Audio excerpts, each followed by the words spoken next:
درنو هیوادوالو بالاخره د افغانستان د کورنیو چارو وزارت ستر امنیتي معین جنرال خوشحال صدک په خپل رسمي فیسبوک پاڼه خپل دریځ ښکاره کړ. جنرال خوشحال صدک پر خپل رسمي فیسبوک پاڼه داسې لیکلي: مخکې له دې چې د جنرال خوشحال صدک دریځ درته وړاندې کړو، زموږ چینل خامخا سبسکرایب کړئ. السلام علیکم محترم لیدونکو، ستړي مشئ، وخت مو په خیر. درنو هیوادوالو، د کورنیو چارو وزارت د امنیتي معین په حیث مې 11 میاشتې دنده ترسره کړه.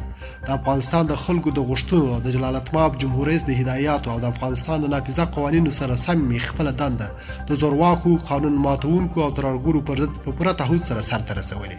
د دې خاورې د یو عسکر په توګه د جلالتمآب جمهور رئیس او د وسلوالو ځواکونو اعلیسر قومندان وروستی تصمیم ته کاملا احترام لرم. هیله لرم چې د افغانستان د خلکو د قناعت وړ ګرځېدلې وي، افغانستان دې ژوندی وي او وسلوال ځواکونه دې بریالي وي. ډېره مننه چې ویډیو را سره تر پایه وکتل. تر بیا او بلې ویډیو د الله په امان.